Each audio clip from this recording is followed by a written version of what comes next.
नमस्कार विद्यार्थी मित्रांनो, तुम्हा सर्वांचं स्वागत आहे आरंभ या ई लर्निंग प्लॅटफॉर्मवर. आपण 5वी स्कॉलरशिपमध्ये आज मराठी या विषयाला सुरुवात करत आहोत. तर मराठीमध्ये पहा, आपल्याला इथे दिलेलं आहे सिलेबसमध्ये की प्रथम भाषा म्हणजे आपली मराठी. ठीक आहे. त्यानंतर गणितानंतर आहे आपली तृतीय भाषा, जो सेकंड पेपर आहे आपला. त्यामध्ये तृतीय भाषा म्हणजे इंग्लिश आणि बुद्धिमत्ता चाचणी हा आपला दुसऱ्या पेपरमधला दुसरा पॉईंट आहे. तर मराठी या विषयामध्ये पहा, आपल्याला 25 क्वेश्चन्स विचारले जाणार आहेत. त्यासाठी आपल्याला 50 गुण आहेत. म्हणजेच 50 गुणांसाठी आज आपण अभ्यास करणार आहोत. आता मराठी या विषयामध्ये आपला जो पहिला पॉईंट आज आपण अभ्यासणार आहोत तो आपला घटक पहिला आहे, वाचून कल्पना व संकल्पना स्पष्ट करणे. यामध्ये 3 सब पॉईंट्स आपल्याला विचारले जातात. त्यातला पहिला पहा, उतारा व त्यावर आधारित प्रश्न. दुसरा, वृत्तपत्र जाहिरात व बातमी यावर आधारित प्रश्न. तिसरा, कविता यावर आधारित प्रश्न. म्हणजे तुम्हाला दरवर्षी आपण जर इथं पाहिलं की 2023 पासून 2017 पर्यंत इथं आपण कोणत्या घटकावर किंवा उपघटकावर किती क्वेश्चन्स आलेले हे आपण इथं मांडलेलं आहे. जसं की उदाहरणादाखल आपण मागच्या वर्षी पाहूया, 23 साठी उतारा ह्या घटकावर क्वेश्चन आला नाही, तर वृत्तपत्र जाहिरात व बातमी आणि कविता या घटकावर आपल्याला प्रश्न विचारलेला होता. तर दरवर्षी अशा ह्या 3 घटकांपैकी कोणत्याही 2 घटकांवर आपल्याला प्रश्न विचारला जातो. जसं की इथे या 2 घटकांवर विचारलेला आहे. तर या 2 घटकां मिळून आपल्याला एकूण 6 प्रश्न म्हणजेच 6 दुने 12 मार्क्स आपल्याला यामध्ये मिळण्यासारखे आहेत. आणि खूप सोपे क्वेश्चन्स येतात त्याच्यामध्ये आणि त्याची उत्तरं देखील आपल्याला फास्टमध्ये काढले आपण, तर हा खूप प्रोडक्टिव्ह टॉपिक असा आहे. तर आपण उतारा व त्यावर आधारित प्रश्न हे कसे सोडवायचे, त्यांच्याशी आपण कसं डील करणार आहोत याबद्दल आता आपण माहिती घेऊया. आता पहा, इथं मी स्लाइडमध्ये 4 पॉईंट्स आपल्याला मेन्शन केलेले आहेत. ते आपण नीट वाचून घेऊया, मग डिरेक्टली आपण याच्यावर क्वेश्चन्स कसे विचारले जातात तर याकडे आपण वळणार आहोत. पहिला मुद्दा काय इथं म्हटलंय की काळजीपूर्वक वाचन. जसं की आपल्याला कुठलाही एक उतारा दिलेला जाईल आपल्याला एक 40 ते 50 शब्दांमध्ये, तर त्याच्यामध्ये आपल्याला त्याचं सर्वात आधी काळजीपूर्वक वाचन आपल्याला करायचं आहे. खूप कमी वेळ आपल्याकडे असतो स्कॉलरशिपसाठी, तर आपण व्यवस्थित उतारा पटकन वाचून घेणार आहोत. त्यानंतर आपल्याला उताराचा आशय समजून घ्यायचा आहे. तो उताराचा आशय समजून घेणं म्हणजे नक्की काय, आपण हे डिटेलमध्ये उतारा सेपरेट वाचन करणारच आहोत, परंतु एक उताराचा आशय समजून घेणं म्हणजे काय की त्याच्यामध्ये कुठली घटना मेन्शन केलेली आहे आपल्याला किंवा त्यामध्ये कुठलं वर्णन आलेलं आहे, हे एकदा आपल्याला वाचताना जर लक्षात आलं तर त्यावर आधारित जर कुठला प्रश्न असेल तर तो आपल्याला पुन्हा उतार्यात जाऊन पाहून सोडवणं यामध्ये आपला जो वेळ जातो तर तो वेळ आपला नक्कीच त्यामध्ये वाचतो. तिसरा पॉईंट आहे, उतार्यातील महत्त्वाच्या शब्दांना आपण अंडरलाईन करायचे, जसे त्यांना कीवर्ड्स आपण म्हणतो इंग्लिशमध्ये. त्या कीवर्ड्सला जर आपण अंडरलाईन करू शकलो किंवा आपल्याला समजलं की कुठल्या गोष्टींना आपण अंडरलाईन करायचे, जेणेकरून जेव्हा आपण प्रश्न वाचून पुन्हा उतार्याकडे येऊ, कारण प्रश्नांची उत्तर आपल्याला उतार्यामध्ये शोधावी लागतात, तर ते उत्तर शोधताना आपल्याला सोपं जातं. जसं की आता मी ते अंडरलाईन करत आहे काही गोष्टींना, तर हे गोष्ट तुम्ही लक्षात घ्या. त्यानंतर चौथा पॉईंट आहे आपला, प्रश्न नीट वाचून योग्य उत्तर त्याची मार्क करायचं आहे. हा कॉमन सेन्स आहे. जसं की आपल्याला योग्य उत्तर भेटलं लगेच आपण त्याला आन्सर शीटमध्ये मार्क करणार आहोत. आता 1 बाय 1 आपण उत्तरांचं वाचन करणार आहोत आणि त्यावर आधारित काही क्वेश्चन्स आहेत ते सॉल्व्ह करणार आहोत. आता पहा, 2022 साली आपल्याला हा उतारा आला होता. आपण आधी उतारा व्यवस्थित वाचून घेऊया, त्यानुसार त्यावर आधारित एका उतार्यावर 3 क्वेश्चन्स आपल्याला विचारले जातात.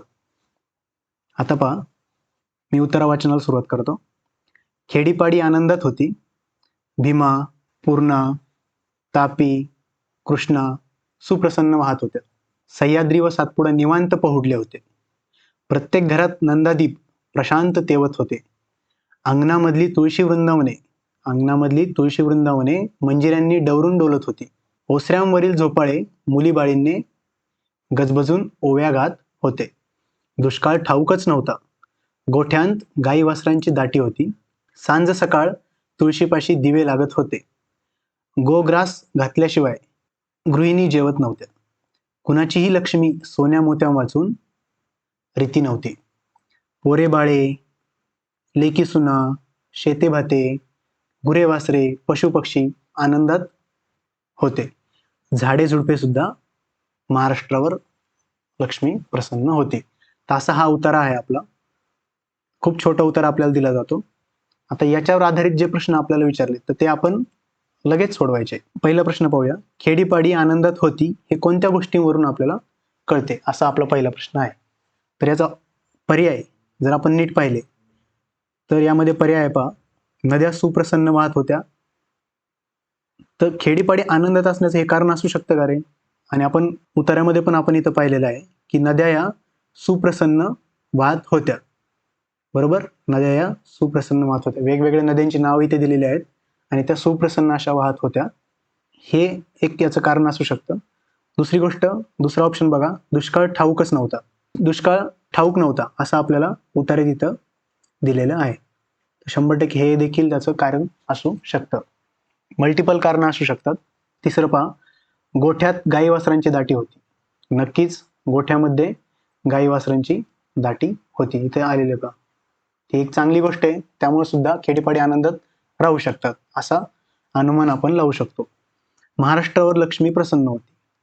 नक्कीच महाराष्ट्रावर लक्ष्मी प्रसन्न होती हे देखील एक पॉझिटिव्ह वाक्य आहे आणि त्याच्यामुळे नक्कीच खेडीपाडी हे आनंदात असतील. तर असं जर आपण पाहिलं तर चारही ऑप्शन आपल्याला बरोबर वाटतात. आपण जर पर्यायात गेलो तर आपल्याला कळतं की असं चारही ऑप्शन असणारा एकमेव पर्याय आहे पर्याय क्रमांक 3. अशा प्रकारे आपल्याला पहिल्या प्रश्नाचं उत्तर मिळालेलं आहे. दुसरा प्रश्न पहा. याच्यामध्ये काय म्हटलंय. उतार्यात किती जोड शब्द आलेले आहेत? उतार्यात किती जोड शब्द आलेले आहेत? आता जोड शब्द म्हणजे काय तर हे मी तुम्हाला फक्त एक उदाहरण देऊन सांगतो. आता सपोज शेजारी पाजारी असा जो शब्द असतो, शेजारी पाजारी, ठीक आहे. असे जे शब्द येतात आपल्याकडं, शेतीवाडी आपण म्हणतो, शेतीवाडी, नद्या नाले, नद्या नाले, ठीक आहे. हे शब्द जे येतात त्यांना आपण काय म्हणतो रे? जोड शब्द असे म्हणतो. ठीक आहे. हे पुढे आपण शिकणारच आहोत. ऍक्च्युली हा उतारा तुम्ही जेव्हा सॉल्व्ह करत असणार एक्झाम मध्ये तेव्हा तुमचा पूर्ण सिलेबसचा अभ्यास हा झालेला असणार आहे. त्यामुळं त्याचं टेन्शन आता घ्यायची गरज नाहीये. फक्त मी तुम्हाला इथं उतारामध्ये जोड शब्द किती आलेले आहेत हे आपण मोजून तुम्हाला मी दाखवतो. आता पहा, जोड शब्द आपण पाहूया. खेडीपाडी इथं म्हटले पहा. जसं शेतीवाडी आपण पाहिलं तसं खेडीपाडी बघा, हे देखील जोड शब्द आहे. दोन शब्द एकमेकांना जोडलेले आहेत, खेडीपाडी. त्यानंतर नेक्स्ट जर आपण पाहिलं तर मुलीबाळी, इथे एक शब्द आहे पहा, मुली बाळींनी गजबजून. तर मुलीबाळी असं जेव्हा म्हणतो ते दोन शब्द आपण जोडून बोलतो असं, ठीक आहे, मुलीबाळी.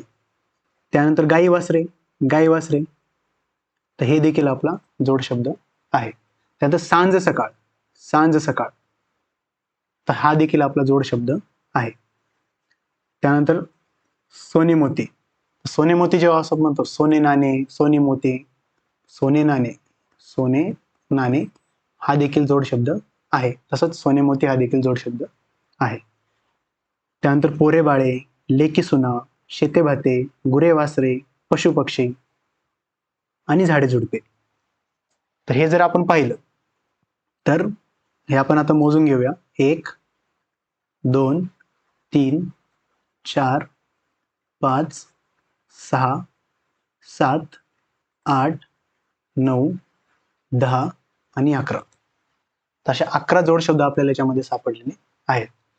परंतु परीक्षा परिषदेने म्हणजे ज्यांच्याकडून ही एक्झाम कंडक्ट केली जाते त्यांनी याचं उत्तर 10 आणि 11 असे दोन्ही बरोबर दिलेलं आहे. त्यामुळे आपण काढलेलं उत्तर हे नक्कीच बरोबर येणार आहे.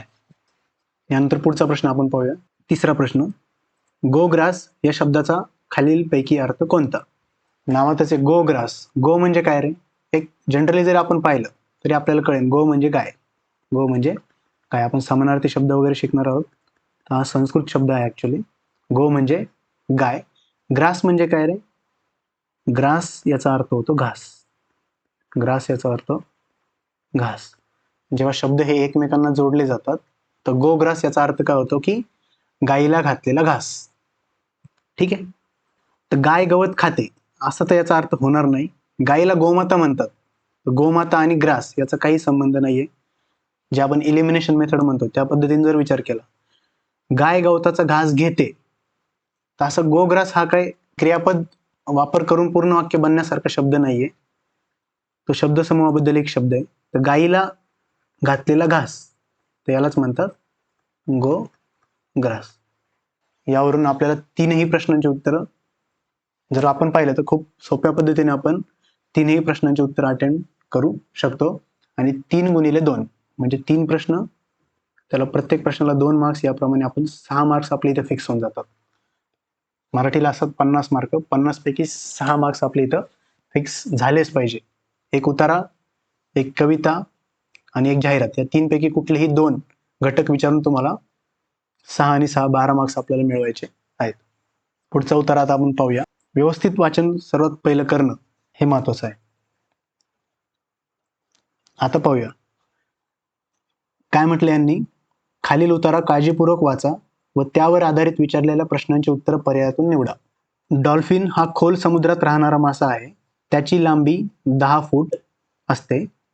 त्याचे तोंड पक्ष्याच्या चोचीसारखे असते. त्याचा पोहण्याचा वेग ताशी सरासरी 30 मैल असतो. काही वेळा तर ते ताशी 40 ते 60 मैल इतक्या वेगाने पोहतात. डॉल्फिन मासा इतर माशांसारखा अंडी घालत नाही. जे महत्वाचे कीवर्ड्स आपण पाहिलं की हायलाईट करायचे, तर कुठल्या गोष्टींना हायलाईट करायचं, तर हे जे मी हायलाईट करतोय यावरून तुम्हाला समजत असेल वाचताना मी कुठल्या शब्दावर जोर देतोय आणि कुठं हायलाईट करतोय हे व्यवस्थित ऐका. तर तो सस्तन प्राणी आहे. माशांप्रमाणे त्यालाही कल्लेही नसतात. श्वास घेण्यासाठी मधून मधून त्याला पाण्याबाहेर यावे, तर त्याला पाण्याबाहेर काय यावे लागते, जर असा आपल्याला प्रश्न विचारला गेला तर आपल्याला लगेच कळेल की श्वास घेण्यासाठी त्याला मधून मधून पाण्याबाहेर यावे लागते. डॉल्फिन विभिन्न प्रकारचे 32 आवाज काढतो. किती आवाज काढतो? 32 आवाज काढतो. डॉल्फिन माणसासारखा मोठमोठ्याने हसू शकतो, ओरडूही शकतो. शिकारीची पाठलाग करताना तो गुरगुरतो आणि शिकार पकडल्याच्या आनंदाच्या भरात तो म्याव असा आवाज काढतो.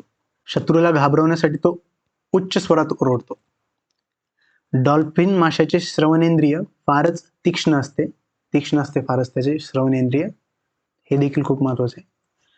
आपल्या दूरच्या प्रवासात हे मासे एकमेकांशी एक विशेष प्रकारच्या ध्वनिलहरींनी संपर्क साधतात. हे संपर्क कसा साधतात? ध्वनिलहरींनी हे संपर्क साधतात. असा हा आपल्याला उतारा विचारलेला आहे. यावर आधारित 3 प्रश्न आपल्याला विचारलेले आहेत. आता त्यांची उत्तर आपण पाहूया. डॉल्फिनच्या बाबतीत अचूक माहिती दर्शवणारा पर्याय निवडा. आता प्रश्न वाचताना पण कधी कधी काळजी घ्यायची. प्रश्नामध्ये पण काही कीवर्ड्स असे असतात की जे आपल्याला कन्फ्यूज करू शकतात. अचूक म्हणजे काय रे? अचूक 2 गोष्टी असतात, एक चूक आणि बरोबर. आपल्याला माहिती आहे, एक असतं चूक आणि दुसरा असतो त्याच्या विरुद्ध बरोबर. हे विरुद्धार्थी शब्द आपला एक तयार झाला यातनं. तर चूक हा जो शब्द आहे, चूक, तर चूक याला जर आपण जोडला तो पुढं अचूक बनतो. तर अचूक याचा अर्थ देखील काय होतो रे? बरोबर होतो. अचूक म्हणजेच काय असतं? बरोबर. चूक म्हणजे चूक, अचूक म्हणजे बरोबर.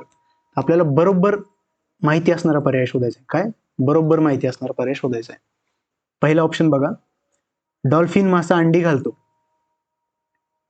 इथं आपण वाचतानाच वाचलं होतं की तो मासा अंडी घालत नाही. पहा, हायलाईट करताना पण आपण त्याच गोष्टीला हायलाईट केलेले, कीवर्ड्सला अंडरलाईन केलेले. तो अंडी घालत नाही, तो सस्तन प्राणी असतो.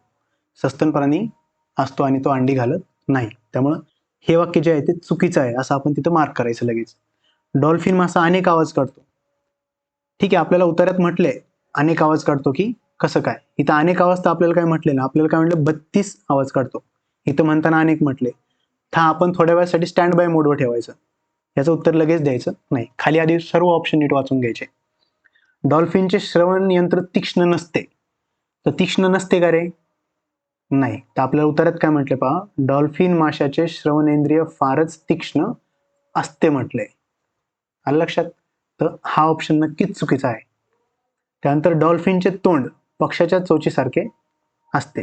डॉल्फिनचे तोंड पक्षाच्या चोचीसारखे असते असं म्हटलंय कुठं उत्तरामध्ये? तर त्याचे तोंड पक्षाच्या चोचीसारखे असते असं म्हटलेलं आहे.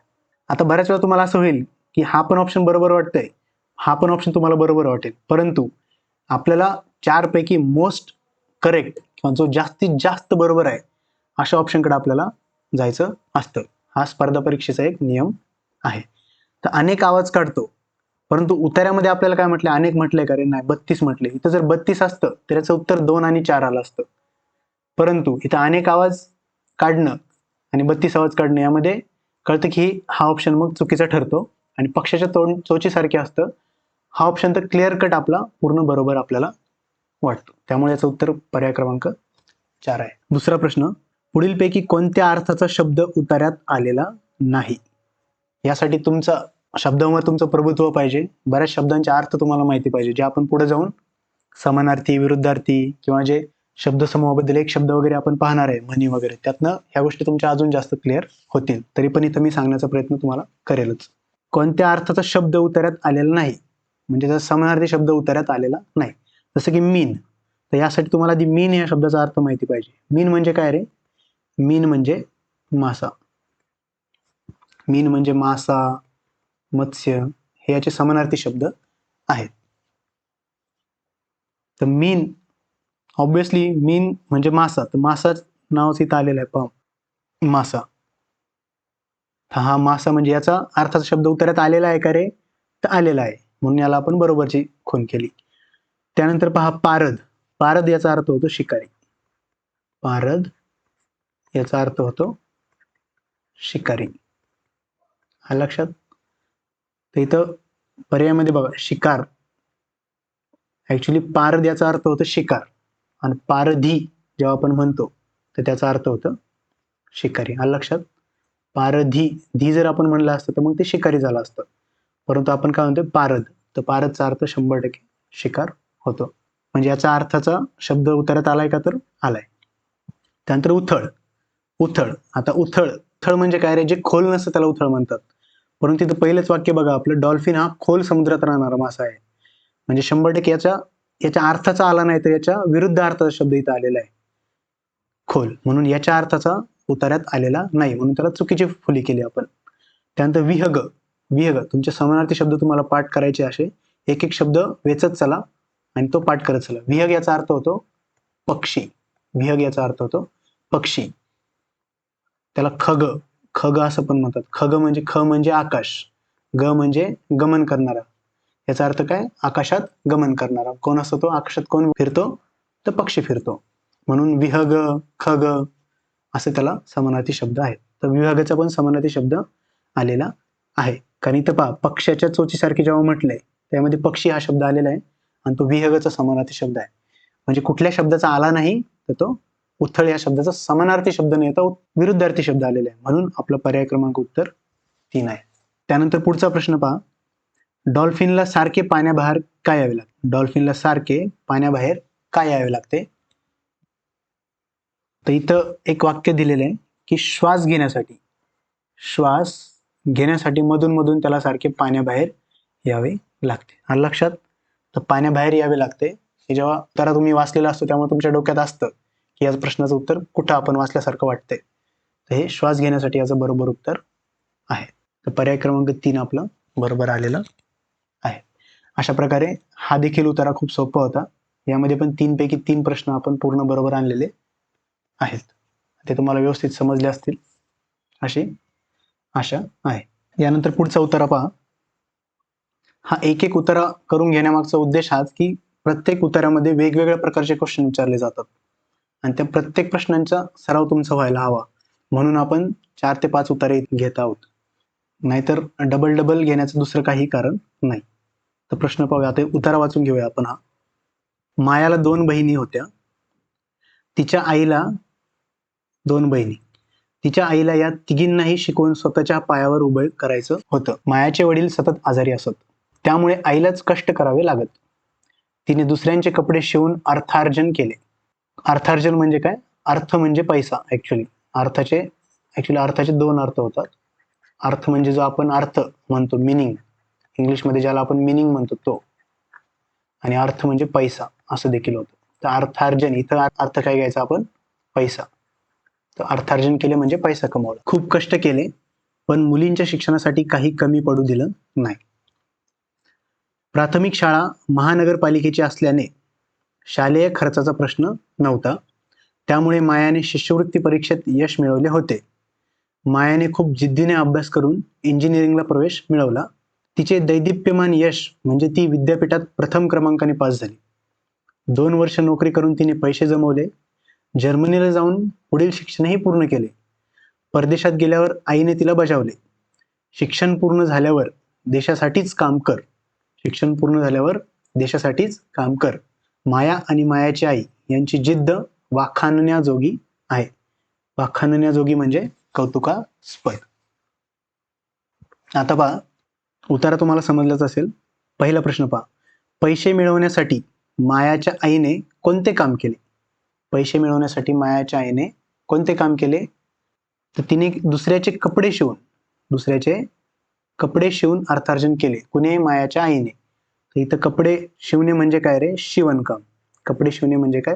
शिवणकाम. कपडे शिवणे म्हणजे धुणी भांडी तर होणार नाही, भाजी विक्री पण होणार नाही, आणि नोकरी होऊ शकते, परंतु मोस्ट करेक्ट किंवा सगळ्यात जास्त बरोबर काय? शिवणकाम. कपडे शिवणे म्हणजे शिवणकाम. त्याचं उत्तर एक आहे. माया हुशार मुलगी होती. माया हुशार मुलगी होती. दुसरा प्रश्न पहा, हे पुढीलपैकी कोणत्या वाक्यावरून दिसत नाही? प्रश्न नीट वाचायचा आहे. काय विचारले? दिसत नाही. ती हुशार होती हे कुठल्या वाक्यावरून दिसत नाही? तिने शिष्यवृत्ती परीक्षेत यश मिळवले. यश मिळवणारा हुशार असतो का रे? तर असतो. मग माया हुशार असेल का? असेल. त्यामुळे ह्या वाक्यावरून तर कळत आहे आपल्याला. ती विद्यापीठात प्रथम क्रमांकाने पास झाली. झाली का रे विद्यापीठात प्रथम क्रमांकाने? तर इथं म्हटलेलं आहे आपल्याला, झाली पास. आणि यावरून कळतं का आपल्याला ती हुशार आहे? तर आहे. तिने जर्मनीला जाऊन पुढील शिक्षण पूर्ण केले. ऑब्व्हियसली ती हुशार आहे म्हणून तर ती जर्मनीला जाऊ शकली आणि तिचे पुढील शिक्षण ती पूर्ण करू शकली. त्यामुळे ह्या उत्तरावरून पण आपल्याला कळतं की माया ही हुशार मुलगी आहे. परंतु तिचे वडील सतत आजारी असत. आता तिचे वडील सतत आजारी असण्याचा आणि मायाच्या हुशारीचा काही संबंध आहे का डायरेक्टली? नाही. कारण वडील आजारी असलं म्हणून मुलगा मुलगी हुशारच निघेल असं नाही. म्हणून याचं ह्या वाक्यावरून कळत नाही की ती हुशार मुलगी होती. त्यामुळं याचं पर्याय क्रमांक 4 हे आपलं उत्तर असणार आहे. तिसरा प्रश्न पहा, मायाच्या आईचे मातृभूमीवरील प्रेम कशावरून दिसून येते? मातृभूमी म्हणजे काय? आपली जन्मभूमी, जिथे आपण जन्म घेतला ती. म्हणजेच मायासाठी ती कुठली? भारत देश. तर मायाच्या आईचे मातृभूमीवरील प्रेम कशावरून दिसून येते? तर मायाच्या आईने तिला बजावले होते की शिक्षण पूर्ण झाल्यावर या देशासाठीच काम कर. तर असा कुठला पर्याय दिसतोय का तुम्हाला? मुलींना शिकवले? नाही. खूप कष्ट केले? नाही. मुलींना देशासाठीच काम करण्यास सांगितले. इथं आलं पहा, देश म्हणजे आपला भारत देश. त्या देशासाठीच तिने काम करायला सांगितले मायाला, म्हणून तिचं मातृभूमीवरील प्रेम या वाक्यावरून आपल्याला दिसून येते. त्याचा पर्याय क्रमांक 2 हे उत्तर आहे. हा पॅसेज तर किंवा उतारा हा खूपच सोपा असा होता. उताराला इंग्लिशमध्ये पॅसेज असं म्हणतात. याला पॅसेज किंवा प्रोज असं म्हणतात. पुढचं पाहूया आपण.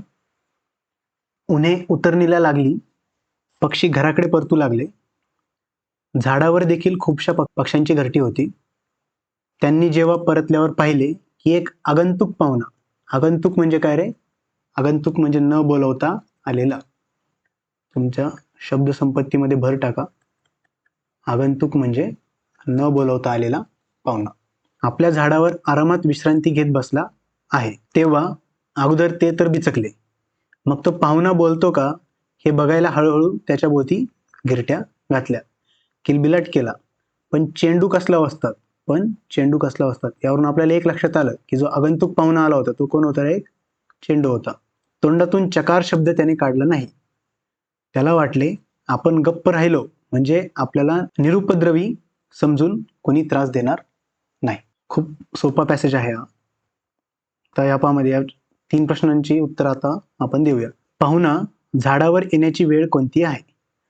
पाहुणा झाडावर येण्याची वेळ कोणती आहे?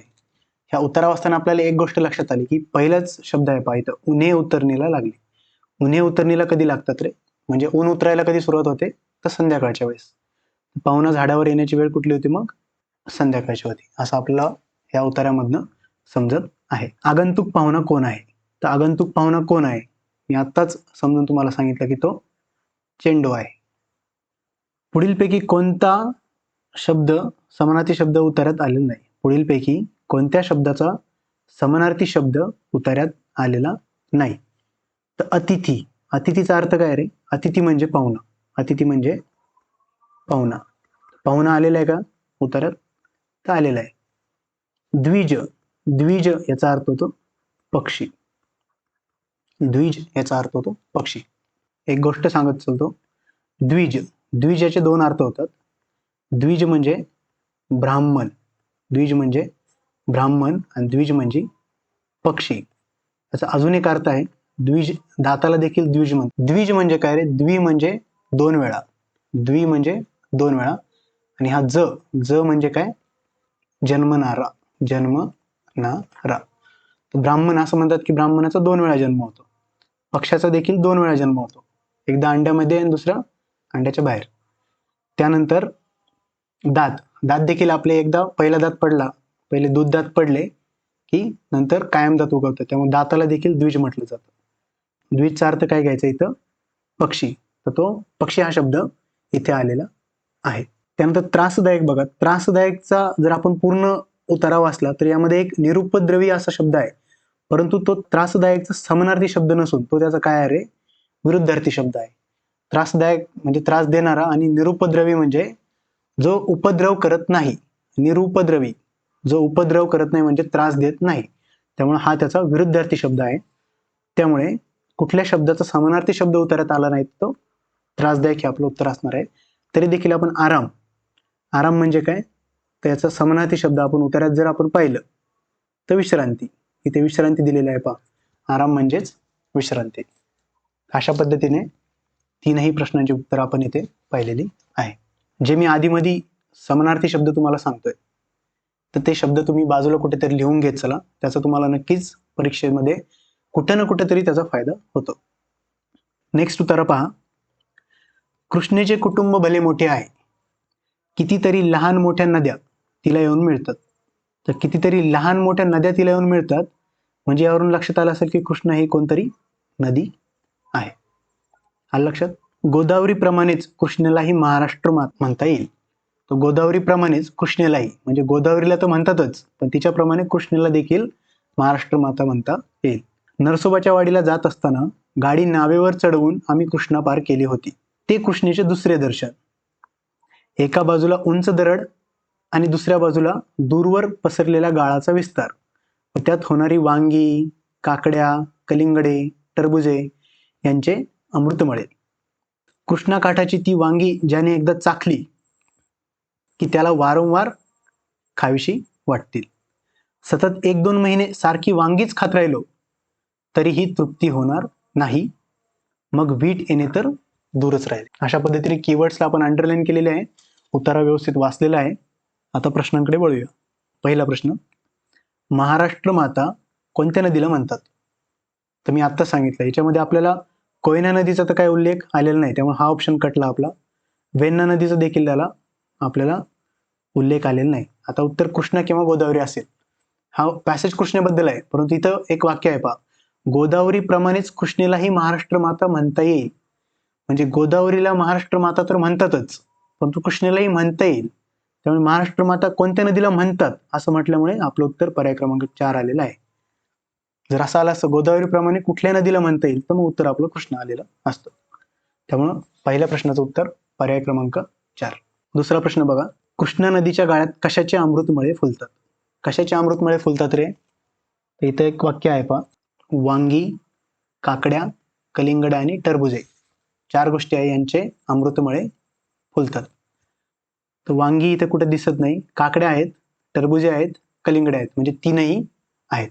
तर तीनही ऑप्शन असणारा पर्याय कुठला आहे? पर्याय क्रमांक 1, अ, ब आणि क. तिसरा प्रश्न पहा, पुढीलपैकी कोणत्या अर्थाचा वाक्प्रचार उतार्यात आलेला नाही? म्हणजे तुम्हाला समान अर्थाचा शब्द आलेला आहे की नाही, विरुद्ध अर्थाचा शब्द आलेला आहे की नाही, वाक्प्रचार उतार्यात आलेला आहे की नाही, असे प्रश्न तुम्हाला विचारले जातात. असे वेगवेगळ्या प्रकारचे प्रश्न हे वेगवेगळ्या उत्तरात असल्यामुळे आपण हे सगळे उत्तरे घेत आहोत. पहिला ऑप्शन बघा, मन न भरणे. मन न भरणे म्हणजे काय रे? या अर्थाचा कुठला आलेला आहे का आपण पाहूया. मन न भरणे म्हणजे काय? तृप्ती न होणे. मन न भरणे म्हणजे तृप्ती न होणे. तर या अर्थाचं उत्तरात आलेलं आहे की? तर आलेलं आहे. त्यानंतर पूर्ण न करणे. तर पूर्ण न करणे जर आपण पूर्ण उत्तरात शोधलं तर पूर्ण न करणे या अर्थाचं कुठलाही आपल्याला उत्तरात दिसत नाही. तिसरं पाहूया मग, पुढचे 2 तर असलेच पाहिजे, म्हणजे कंटाळा येणे. कंटाळा येणे म्हणजे काय रे? तर कंटाळा येणे म्हणजे वीट येणे. कंटाळा येणे म्हणजे वीट येणे. तर हा देखील आलेला आहे. चव घेणे. चव घेणे म्हणजे काय रे? चाखणे. इथं चाखले शब्द आले बा, चाखले. तर चाखणे म्हणजे काय? चव घेणे. तर या अर्थाचा देखील उत्तरात वाक्प्रचार आलेला आहे. तर अशा पद्धतीने पूर्ण न करणे या अर्थाचा कुठलाही वाक्प्रचार उत्तरात आलेला नाही. त्यामुळे पर्याय क्रमांक 2 हे आपलं उत्तर असणार आहे. तर अशा पद्धतीने आपण जवळजवळ 4 ते 5 उत्तरे आपण पाहिलेले आहेत आणि त्यामध्ये आलेल्या वेगवेगळ्या प्रश्नांची उत्तरं कशी डील करायची, उत्तरात परत कशी शोधायची, कसे कीवर्ड्स त्यामध्ये मार्क करायचे आणि कसे आपल्याला 3 पैकी 3 प्रश्न आपले पूर्ण बरोबर यायलाच हवेत. या पद्धतीने आपला प्रयत्न असायला हवा. तर यानंतर आपण पुढचा जो टॉपिक सुरू करणार आहोत तर तो आहे आपला वृत्तपत्र, जाहिरात व बातमी. म्हणजे वृत्तपत्राची जाहिरात आणि बातमी यावर आधारित आता आपण प्रश्न पाहणार आहोत. तर सेम की बातमी किंवा जाहिरात आपल्याला त्याचं सर्वात आधी काळजीपूर्वक वाचन करणं खूप गरजेचं, कारण जोपर्यंत आपण नीट वाचत नाही, जर आपण व्यवस्थित वाचलं नाही तर तोपर्यंत आपल्याला ती जाहिरात किंवा बातमी कशासाठी दिलेली आहे, कशाच्या संदर्भात दिलेली आहे किंवा त्याच्यामध्ये लपलेल्या तारखा, त्याच्यामध्ये लपलेल्या सेलच्या गोष्टी किंवा काय, तर ह्या सर्व गोष्टी आपल्याला समजणार नाही. त्यानंतर जाहिरात व बातमी कशाबद्दल आहे, आता कशाबद्दल आहे म्हणजे काय रे?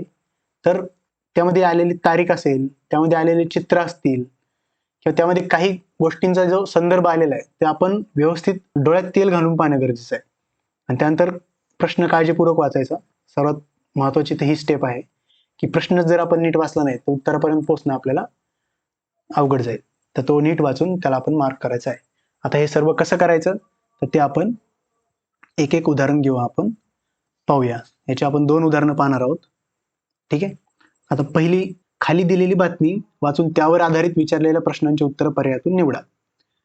हेडिंग काय या बातमीचं? विद्यार्थ्यांनी फेडले समाजाचे ऋण. चांगली गोष्ट आहे. पुणे प्रतिनिधी म्हणजे हे पुण्यातल्या एका प्रतिनिधीने दिलेली ही जाहिरात आहे. तारीख 20 म्हणजे काय रे?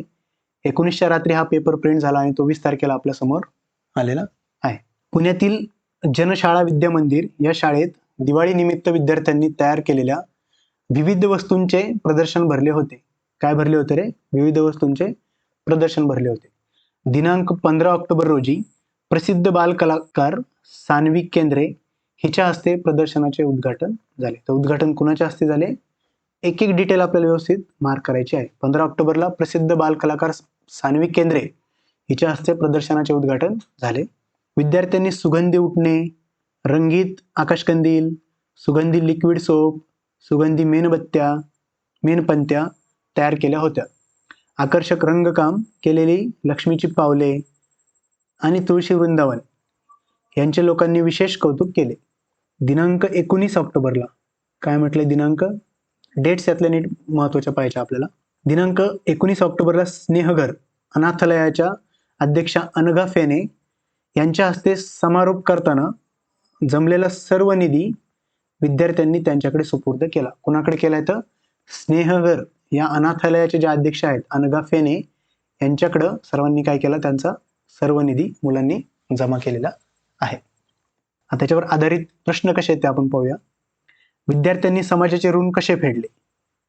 तर एक 4 ऑप्शन व्यवस्थित वाचून घेऊया आधी. अनाथालयास मदत करून होऊ शकतं.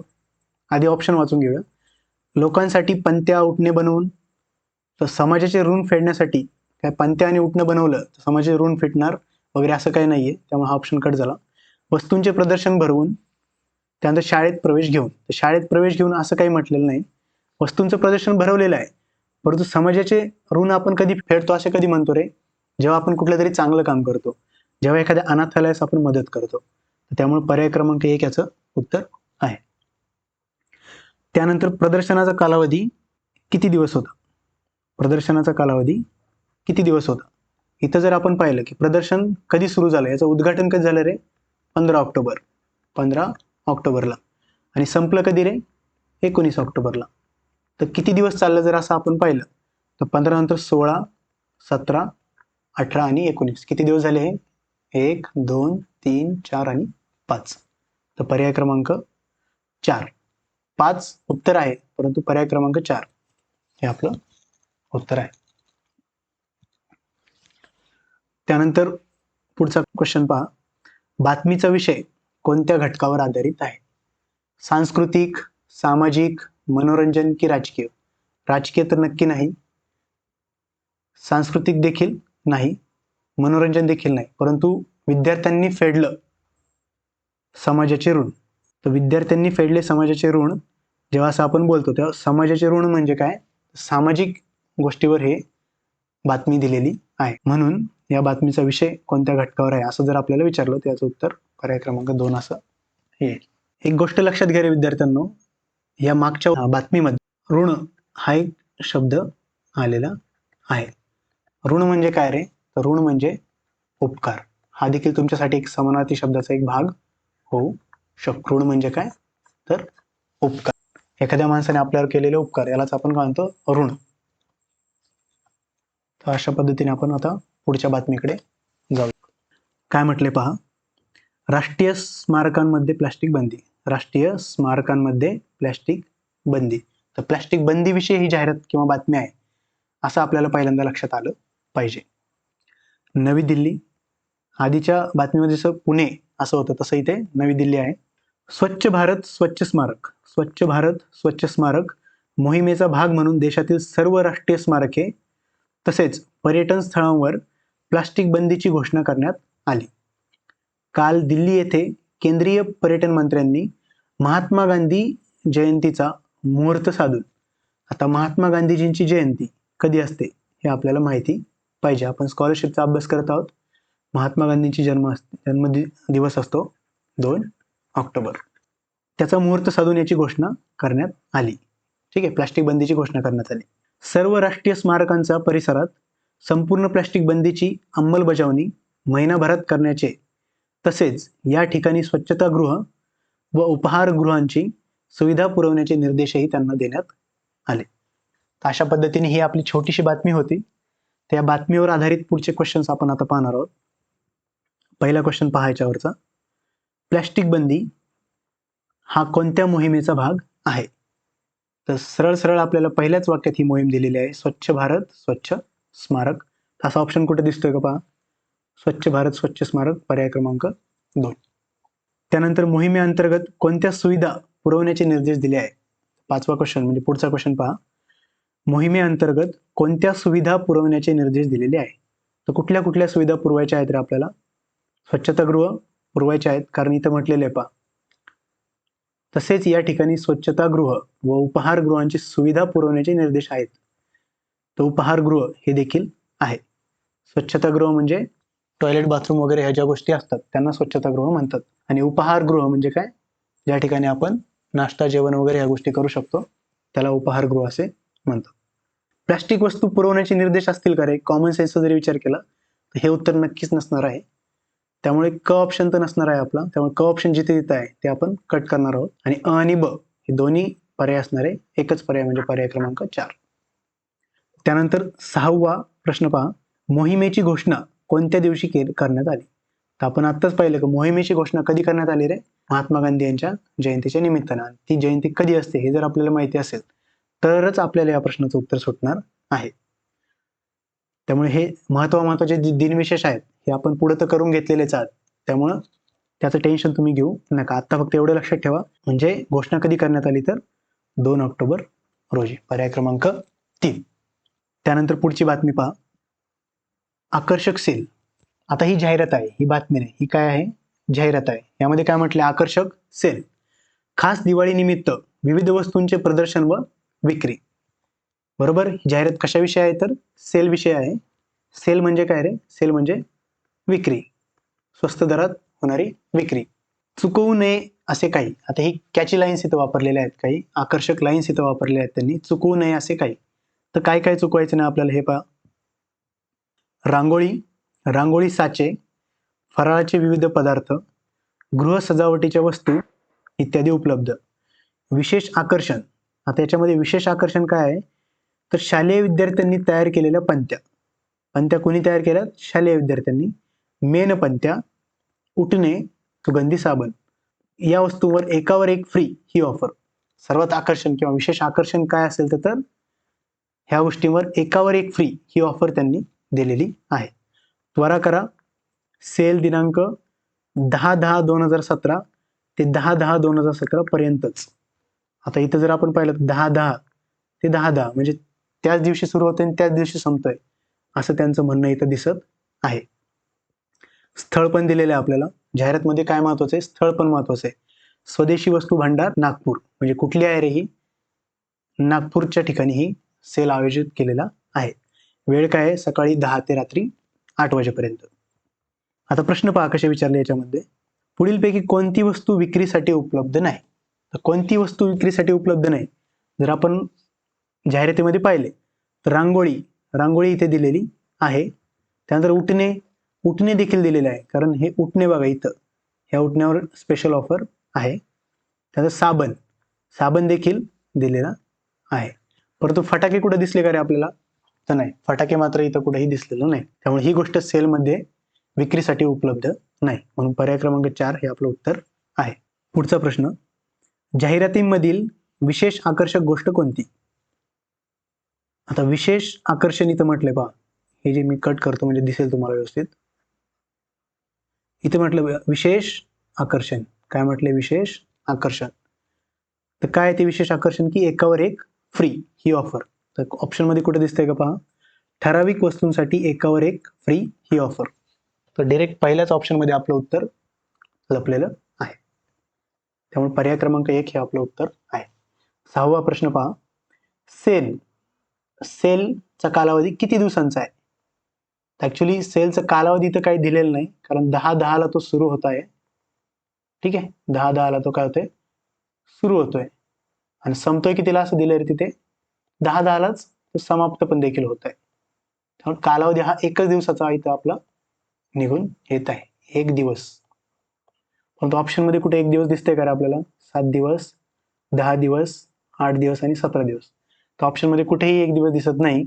त्यामुळे एकतर यांची तर तारीख चुकलेली असेल किंवा त्यांचे ऑप्शन चुकलेले असेल. त्यामुळे हा प्रश्न रद्द झालेला असेल. तर अशा पद्धतीने आपण जाहिरात, बातमी यावर देखील कसे प्रश्न येतात हे पाहताना ती जाहिरात किंवा बातमी कोणी दिलेली आहे, ती कुठली बातमी आहे, त्यामध्ये कुठले तारीख मेन्शन केलेली आहे का, त्यामध्ये कुठलं स्थळ किंवा कुठली वेळ मेन्शन केलेली आहे का, तर या सर्व गोष्टी आपण व्यवस्थित पाहणं हे गरजेचं आहे. तरच आपल्याला या 3ही प्रश्नांची उत्तर देणं शक्य होईल. त्यानंतर पुढचा आपला जो टॉपिक आहे, आता पहा अशा पद्धतीने आपण काय केलेलं आहे रे, उतारा व त्यावर आधारित प्रश्न हे आपण पूर्ण केलेलं आहे टॉपिक. ठीक आहे, उतारा व त्यावर आधारित प्रश्न हे पूर्ण केलेले आहे. वृत्तपत्र जाहिरात व बातमी यावर आधारित प्रश्न हे देखील आपण आता कव्हर केलेलं आहे. आता जे आपला उरतोय टॉपिक, पहिल्या घटकामधला सब टॉपिक कविता व त्यावर आधारित प्रश्न, तर तो आपण एकदा व्यवस्थित पाहून घेऊया, म्हणजे आपला हा घटक 1 मराठीमधला पूर्ण होईल. परत पुन्हा तेच, यामध्ये वेगळं सांगण्यासारखं असं काही नाहीये, की कविता तुम्ही काळजीपूर्वक वाचणं अपेक्षित आहे. त्यानंतर कवितेमध्ये केलेले वर्णन व्यवस्थित आपल्याला समजून घेणं गरजेचं आहे. म्हणजे कवीने कुठल्या विशेष गोष्टीचे, निसर्गाचे किंवा कशाचे, एखाद्या व्यक्तीचे किंवा देवाचे किंवा कुणाचे काय वर्णन केलेले आहे हे आपण व्यवस्थित समजून घेणं गरजेचं आहे. किंवा कवीचे नाव वगैरे कुठलं दिलेलं आहे का त्याच्यामध्ये, किंवा कवीने कोणाकोणाची तारीफ केलेली आहे, ह्या गोष्टी आपण पाहणं गरजेचं आहे. आणि पुन्हा एकदा प्रश्न व्यवस्थित वाचायचा आणि योग्य पर्यायापर्यंत आपल्याला पोहोचायचं आहे. आता डिरेक्टली आपण पाहूया, म्हणजे आपल्याला समजून जाईल. पहिली कविता काय म्हटलंय रे पहा, निळ्या सागरी उसळल्या लाटा, उसळणाऱ्या फेसाळ लाटा, अकराळ विक्राळ झाल्या कशाने, शांत सरळ अन खेळकर तर होत्या. उधाण आले समुद्रास या, उधाण आले समुद्रास या, आनंदाने की रौद्राने, आनंदाने की रौद्राने, हेलकावे खाऊ लागल्या होड्या, साद घातली माझ्या बांधवाने. म्हणजे त्या होड्या काय करायला लागले रे, हेलकावे खाऊ लागलेल्या आहेत. फेसाळ लाटा, इथं स्टार्टिंगला पण म्हटले बाबा फेसाळ लाटा, म्हणजे नक्कीच, किंवा इथं अकराळ विक्राळ देखील म्हटलेलं आहे, म्हणजे समुद्र नक्कीच काय झालेला आहे रे, तर खवळलेला आहे. पुढचा पाहूया आपण. अथांग सागरी मदत कुणाची, साद घाली ती लेकरे सिंधूची, अंधाराचे पांघरून चढता जीव घाबरा होऊ लागला. यामध्ये पहा अथांग म्हणजे काय रे, अथांग म्हणजे ज्याचा थांग, म्हणजे ज्याचा तळ, थांग म्हणजे काय, तळ, ज्याचा तळ लागत नाही असा, म्हणजे जो खूप खोल आहे असा. समुद्र आपल्याला माहिती खूप खोल असतो, तर त्याला अथांग समुद्र असं देखील म्हटलं जातं. अथांग सागरी मदत कुणाची, साद घाली ती लेकरे सिंधूची. साद म्हणजे काय, साद म्हणजे हाक. आलं लक्षात? सिंधू, सिंधू म्हणजे काय रे? सिंधू म्हणजे समुद्र. दाद घाली ती लेकरे सिंधूची, अंधाराचे पांघरून चढता. काय म्हटले बघा आता, की अंधाराचे पांघरून चढता, अंधाराचे पांघरून चढता जीव घाबरा होऊ लागला. जीव घाबरा होऊ लागला म्हणजे अंधार जर दाटला सर्वीकडे तर त्यामुळे जीव काय व्हायला लागलाय त्यांचा, घाबरा व्हायला लागलाय. कुणाचा? जे सिंधूची लेकर आहे त्यांचा. सिंधू म्हणजे समुद्र. उधाण आले शांतही झाले, विध्वंसाचा मागमूस नवरे, निसर्गाच्या या खेळापुढे मानवाचे सामर्थ्य हरे. म्हणजे उधाण आलं म्हणजे भरती आली. उधाण म्हणजे काय रे? भरती आली.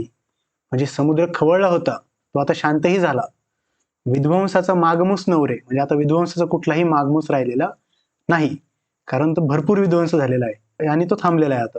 निसर्गाच्या या खेळापुढे, हा जो निसर्गाचा खेळ चालू असतो यापुढे मानवाचे सामर्थ्य हरे. सामर्थ्य म्हणजे ताकद, म्हणजे निसर्गापुढे माणसाची ताकद काही उरत नाही किंवा ती हरते. आता आपण याचे उत्तर पाहणार आहोत. प्रश्न पहा काय, कवितेत पुढीलपैकी कशाचे वर्णन केलेले आहे?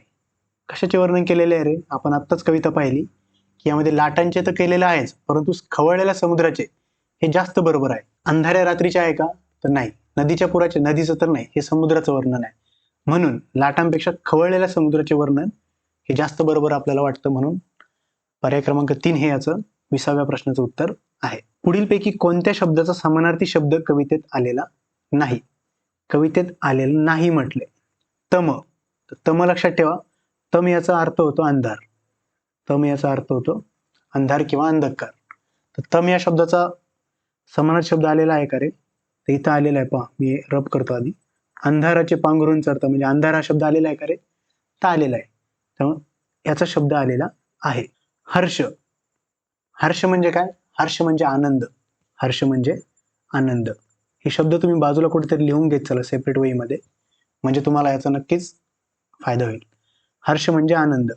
तर आनंद म्हणून कुठे आलेला आहे का रे? पूर्ण आपण जर कवितेत पाहिलं तिथे आनंदाने की रौद्राने असा शब्द आलाय पहा. म्हणजे आनंद म्हणजे काय? तर हर्ष. तर याचा देखील समानार्थी शब्द आलेला आहे. जलधी, जलधी म्हणजे समुद्र, किंवा त्याला अजून एक शब्द आलाय उत्तरामध्ये कवितेमध्येच, सिंधू. तर जलधी म्हणजे समुद्र, सिंधू किंवा त्याला रत्नाकर, रत्नाकर असे देखील म्हणतात. तर हा देखील शब्द आपल्या उत्तरामध्ये आलेला आहे, किंवा सागर हा देखील त्याचा शब्द आहे.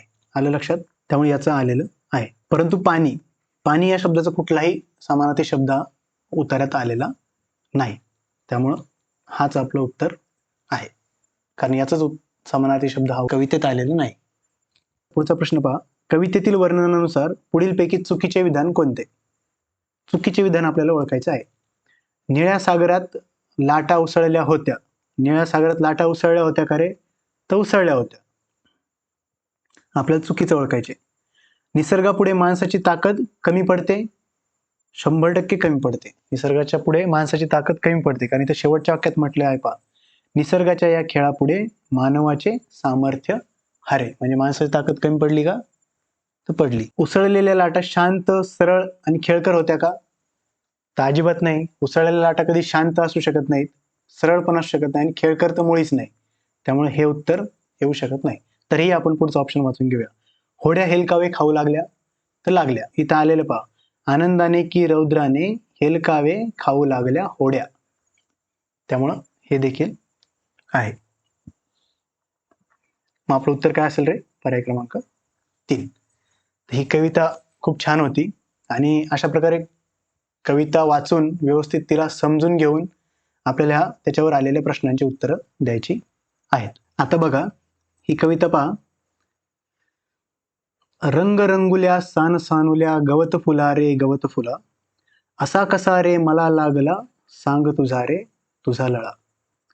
मित्रांसंगे माळावरती पतंग उडवीत फिरताना, तुला पाहिले गवतावरती झुलता झुलता हसताना. विसरून गेलो पतंग नभीचा, विसरून गेलो मित्राला. म्हणजे पतंगाला देखील तो विसरून गेलेला आहे तो मुलगा, आणि त्याच्या मित्राला देखील विसरून गेलेला आहे. पाहून तुझला हरकून गेलो. हरकून गेलो म्हणजे काय रे? की मी हरवून गेलो, तुला पाहून मी मंत्रमुग्ध झालो. अशा तुझ्या रे रंगकळा. रंगकळा म्हणजे तुझे वेगवेगळ्या रंग तुझ्यामध्ये आहेत. हिरवी नाजूक रेशीम पाती, दोन बाजूला सळसळती. म्हणजे याची जी पाती आहेत गवताची, पाती कशाची असतात? गवताची. कारण हे गवत फुला रे गवत फुला, गवतावरची जे फुल आहे त्याचं वर्णन चालू आहे. हिरवी नाजूक आहेत. कशी आहेत? हिरवी आहेत, नाजूक आहे आणि रेशमासारखे आहेत. दोन्ही बाजूला सळसळती. नीळ निळोली एक पाकळी, पराग पिवळे झगमगती. पराग कसे आहेत? पिवळेत. पराग म्हणजे परागकण असतात फुलामध्ये ते. तळी पुन्हा अन गोजिरवाणी, लाल पाकळी खुलते रे. पाकळी कशी आहे त्या गवत फुलाची? तर लाल आहे. उन्हामध्ये हे रंग पाहता भान हरकुनी गेले रे. माझं भान पुन्हा हरपून गेलेलं आहे, म्हणजे मी पुन्हा एकदा हरखून गेलेलो आहे. वारा घेऊन रूप सानुले. वारा घेऊन रूप सानुले, खेळ खेळतो झोपाळा. रात्रही इवली होऊन म्हणते अंगाईचे गीत तुला. तर अंगाईचे गीत कोण म्हणताय रे? रात्र म्हणत आहे. कुणासाठी? गवत फुलासाठी. मलाही वाटे लहान होऊन तुझ्याहूनही लहान रे. म्हणजे मला देखील वाटत आहे की मी लहान व्हावं, ते पण तुझ्यापेक्षाही खूप लहान. आणि तुझ्या संगती सदा राहावे, विसरून शाळा घर सारे. शाळा आणि घर हे विसरून मला गवत फुलाबरोबर राहायचं आहे असं कवीला वाटत आहे. तर नक्कीच हे गवत फुलाचं वर्णन आलेलं आहे. आपल्याला प्रश्न पहा काय दिलेला आहे. या कवितेत कोणाचे वर्णन आहे? पहा, आपण एकदा व्यवस्थित वाचलं तर आपल्याला लगेच कळतं की प्रश्न काय असू शकतो. त्या प्रश्नाचं उत्तर देणं खूप सोपं आहे की गवत फुल याचं वर्णन कवितेत आलेलं आहे. आपण पुढचा प्रश्न पाहणार आहोत. कवितेत आलेल्या विशेषण आणि नाम यांची बरोबर जोडी ओळखा. विशेषण आणि नाम यांची बरोबर जोडी आपल्याला ओळखायची आहे. नाम म्हणजे काय रे? एखाद्या व्यक्तीचे किंवा पदार्थाचे नाव, त्याला आपण नाम म्हणतो. आणि विशेषण म्हणजे काय? नामाबद्दल विशेष माहिती सांगणारा शब्द. विशेष माहिती सांगणारा शब्द. जसे की हुशार राजू. तर राजू काय याच्यामध्ये एका व्यक्तीचं नाव आहे म्हणून ते नाम झालं. आणि हुशार काय आहे रे? राजूबद्दल विशेष माहिती सांगतो म्हणून ते त्याचं विशेषण झालं. याला विशेषण आणि नामाची जोडी म्हणतात. हे आपण पुढे पाहणारच आहोत. सध्या फक्त तात्पुरते इथे लक्षात घ्या. आपण पुढे गेल्यावर व्यवस्थित हे डिटेलमध्ये पाहणार आहोत. आता इथं काय म्हटले पहा, अशी उतार्यात कुठली जोडी आहे? आता लाल पाकळी. लाल पाकळी पहिला ऑप्शन आहे आपला. पाहूया. इथं म्हटले पहा, उतार्यातच पहा, इथं म्हटले लाल पाकळी. दिसली का रे पाकळी? कशी आहे आपली? लाल पाकळी. त्यामुळं याचं उत्तर नक्कीच आपलं पहिलीच जोडी आपल्याला मिळालेली आहे. पाकळी कशी आहे? लाल आहे. त्यामुळं हे उत्तर बरोबर आहे. तरी पण आपण ऑप्शन चेक करून पाहूया. निळे पराग. हिरवी नाजूक रेशीम पाती, दोन बाजूला सळसळती. निळ निळवली एक पाकळी, पराग पिवळे झगमगती. तर पराग पिवळे. पराग कसे आहेत रे? पिवळे आहेत. पराग कसे आहेत? पिवळे. ही निळी पाकळी इथे नाही येत, ती लाल पाकळी आहे. आणि पराग कसे आहेत? तर पिवळे आहेत. पण इथं काय म्हटलं? निळे पराग. त्यामुळे हे चुकीचं आहे. इवली पाती. तिसरा ऑप्शन आहे आपली इवली पाती. तर पाती कुठे दिसते का रे इकडे? तर पाती इवली नाही येत, तर काय म्हटलंय? हिरवी नाजूक रेशीम पाती. हिरवी नाजूक रेशीम पाती. त्यामुळं इवली पाती असं कुठेही म्हटलेलं नाही. त्याचं विशेषण ते नाही. त्यामुळे हे देखील चुकीचं आहे. आणि काळी रात्र. रात्र काळी आहे असं कुठं म्हटलंय का इथे?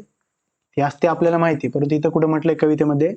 वारा घेऊन रूप सानुले, खेळ खेळतो झोपाळा. रात्रही इवली होऊन म्हणते अंगाईचे गीत तुला. रात्र कशी आहे रे? इवली रात्र म्हटले, परंतु ती काळी रात्र आहे का? नाही. त्यामुळं हे देखील आपलं उत्तर येणार नाही. म्हणून पर्याय क्रमांक 1 आपलं उत्तर आहे. 6वा प्रश्न पहा. खालीलपैकी चुकीचे विधान कोणते? खालीलपैकी चुकीचे विधान कोणते? गवत फुला तुला पाहून मी हरखून गेलो. गवत फुला तुला पाहून मी हरखून गेलो. तर हे बरोबर आहे. तुझे रंग पाहताना भान हरपून गेलो. बरोबर आहे. इथं पाहिलं होतं आपण की पाहून तुझला हरखून गेलो अशा तुझ्या या रंगकळा. तुझे रंग पाहून मी हरखून गेलेलो आहे. त्यामुळे हे देखील बरोबर आहे. शाळा घर विसरून तुझ्या बरोबर नेहमी राहावं असं मला वाटतं का? तर शाळा घर विसरून तुझ्याबरोबर नेहमी राहावं असं म्हटलंय पहा शेवटच्या वाक्यामध्ये. इथं म्हटले पहा, मलाही वाटे लहान होऊन तुझ्याहून लहान रे, तुझ्या संगती सदा राहावे विसरून शाळा घर सारे. तर हे देखील आपलं बरोबर आहे, हे चुकीचं नाही. मी तुला अंगाईचे गीत गावे, असं कवी म्हटलंय का? तिथं पाहूया काय म्हटलंय. वारा घेऊन रूप सानुले खेळ खेळतो झोपाळा. त्यानंतर पहा इथं काय म्हटलंय. रात्र ही इवली होऊन म्हणते. कोण म्हणते? रात्र म्हणते. काय म्हणते? तर अंगाईचे गीत तुला. मग अंगाईचे गीत कोण म्हणते रे? तर रात्र म्हणते. तर मी म्हणत नाही, म्हणजे कवी म्हणत नाहीये. तर अशा पद्धतीने मी म्हणजे कवी स्वतः म्हणतो, तर हे नाहीये, ते रात्र पाहिजे होती इथं. म्हणून पर्याय क्रमांक 4 हा चुकीचा आहे आणि आपल्याला चुकीचंच विधान विचारलेलं आहे. म्हणून पर्याय क्रमांक 4 आपला बरोबर आहे. तर अशा पद्धतीने आपण आज कुठले कुठले पॉईंट कव्हर केले पाहून घेऊया. तर वाचून हे घटक पहा काय होतं आपलं. वाचून कल्पना किंवा संकल्पना आपल्या स्पष्ट करणे, यामध्ये आपल्याला 3 क्वेश्चन्स विचारले जातात.